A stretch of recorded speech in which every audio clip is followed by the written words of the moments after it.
You have also come for this protest. Can you explain the reason behind supporting this protest? Yes, I am supporting this movement against all the... Ma'am, remove the mask, please. You can stand up there. See, I am with the people because what is being planned is totally senseless. Okay, there were definite rules and regulations, and there were reasons for these rules and regulations. And basically, these rules and regulations are meant to protect the eco-sensitive areas. Today, it looks like we are throwing to the winds all these rules and regulations because we want to fulfill our hidden agenda. Okay, now I'll just talk to you on one example. Now, allowing construction activity in the fields. Now, what are fields? Fields are areas that produce our food, okay? We grow our food in the fields, okay?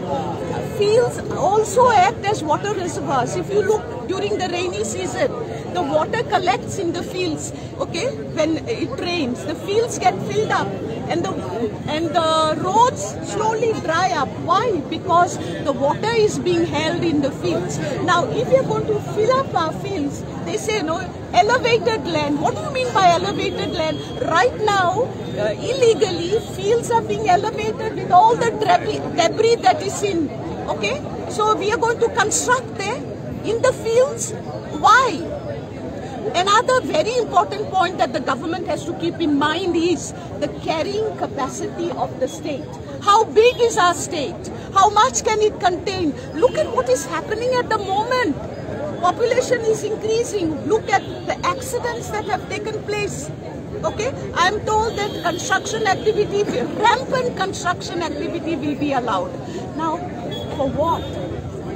How big is Goa? Goa is so tiny. Look at the neighboring states, 82 times bigger than Maharashtra, 51.6 times bigger, Karnataka. But those governments, they love their land, they protect their land, they will not allow such nonsense.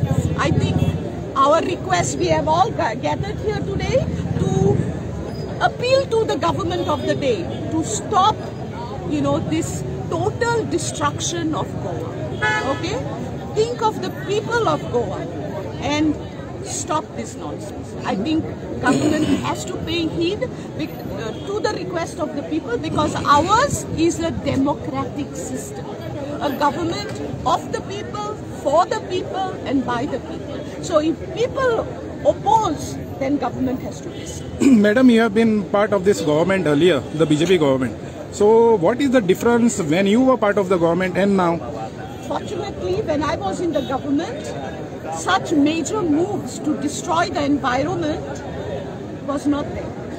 But in my own way, I have tried to stop certain things that were anti-environment. And I think we also had a chief minister at that point of time who was an intelligent person, and he understood the need of continuing with the rules and regulations that protect our environment. Now, I don't know, it seems like all the rules and regulations are thrown to the winds. And it is just, go ahead and do what you can. What are we doing? I'm told that, see, I'm not a builder, so I'm not very well versed in these rules. But as far as I know, I am told that for a construction to come up, you have to have an access road of 5 meters. And that construction would be a small construction with 10 units. Today I am told that the same access road of 5 meters can allow a construction with 300 units. I mean, how are people going to move? How is the traffic? Have you spoken to your old colleagues about to stop this? No, I have not spoken. This is in fact, just the other day I was there for the meeting and to the government, did you speak to any minister? No, I will be speaking. I will try to talk to them. Okay, but they have to listen, not to me. They have to listen to the people of Goa. The people of Goa